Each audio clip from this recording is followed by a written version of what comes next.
Hi there. Good afternoon, everybody. This is Molly DuPont, DuPont Registry, Tampa Bay.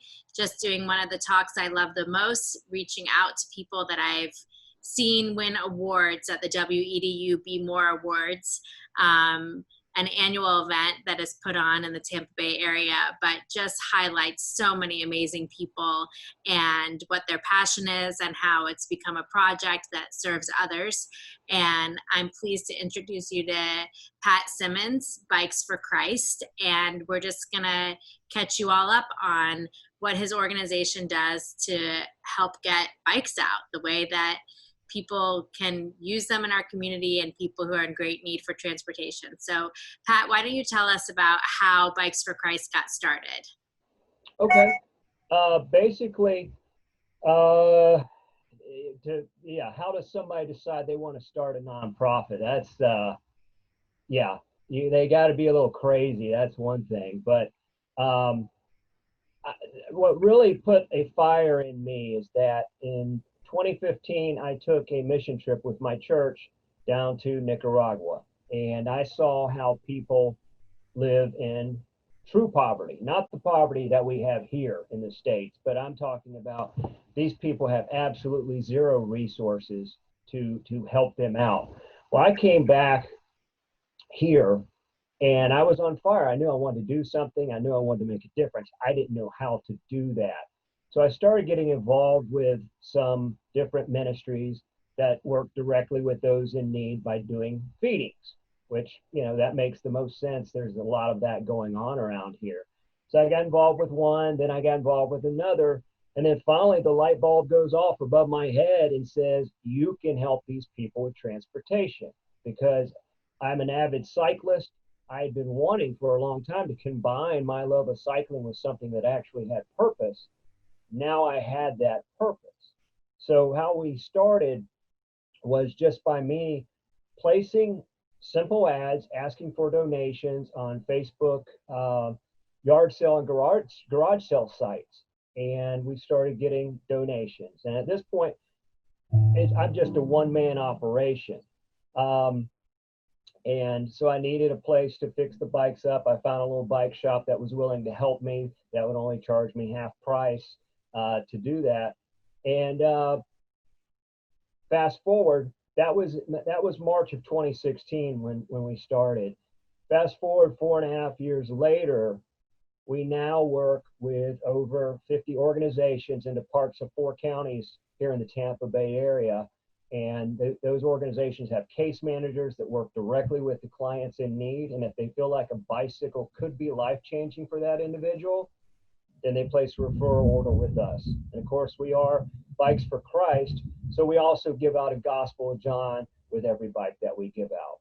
So that's basically a lot of the story there. That's a great story, and I love that you were able to take action with something that you have a passion about and share it with others. And it seems like you made a quick fix of wanting to do something. Do you know how many bikes you've gotten to people in need over the last 4.5 years?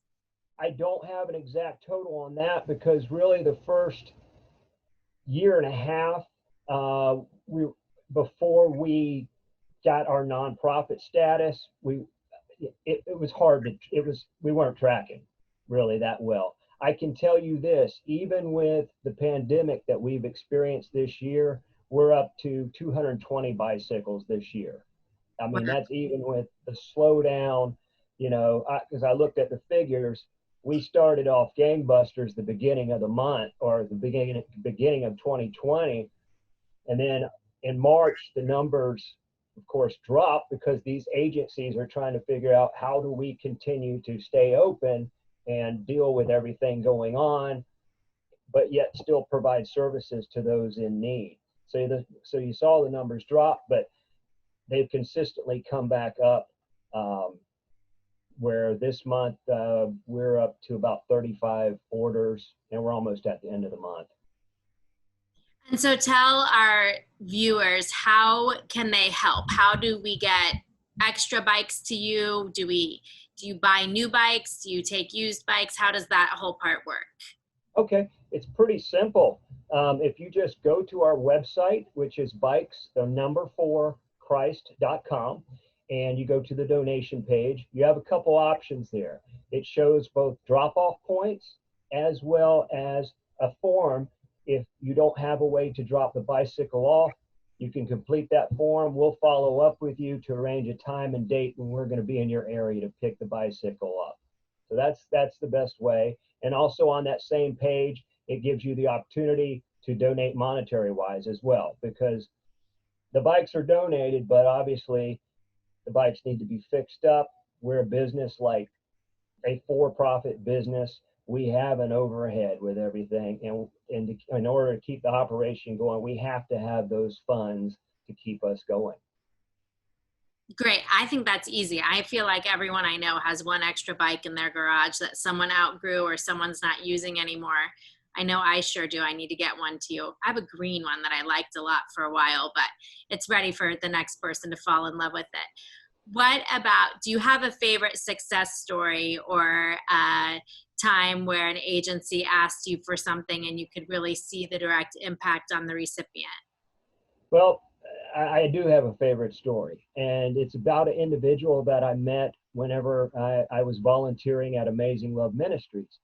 And I had started Bikes for Christ, and we were still in our infancy at that point.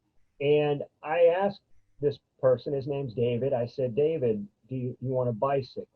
And he was actually honest enough to tell me at that time that he wasn't responsible enough yet, because he was still drinking, he was still doing drugs. And I'm like, okay. Well, it wasn't long after that David finally decided he'd had enough, and he quit cold turkey, and he ended up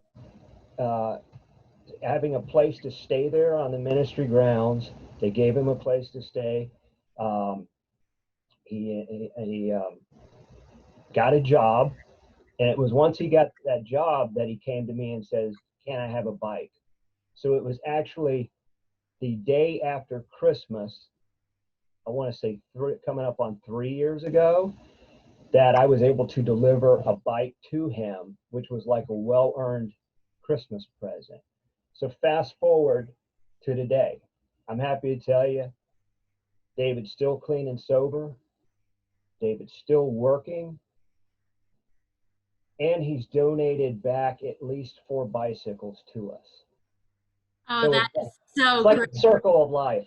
Right? Like you couldn't have even imagined that that would happen. And now it's something that you can really use and get help from someone that you've helped. I was looking for the right word today to say to someone, and I was like, is it a passage? Is it a quote? Is it a piece of scripture? But to be able to be a blessing to others often blesses ourselves just as much. And it's so neat that you were able to pass that on to him, and that he realized, I think many people take advantage of having a bike. Like, I'm used to having a car, having a bike, right. And how much having a bike can truly help someone get to and from a job, or to and from recovery meetings, or to and from appointments that they need to be able to get on with their lives. Absolutely. Absolutely. Well, I haven't even looked up yet what's happening with WEDU awards, the Be More awards this year, or if they're going to be doing, I bet they're going to do them in some great format as we continue to have a hard time making plans for these events. But I wanted you to know that watching you and your award was inspiring to us and our table. We have tried, and COVID really slowed us down. We've tried to meet and set appointments like this with everyone that won an award that was recognized in a way, just to continue to get their word out. So we will be happy to share your website with our followers, and please keep in touch with us and send us any other good news or any needs that you have, and we'll do our best, and I'll make my green bike show up over there. That would be great. I really appreciate that, and thank you. Thank you so much for your time today, and for hopefully inspiring someone who's watching to follow up on their passion and find it a way to serve others. Thank you so much, Pat. Thank you, Molly.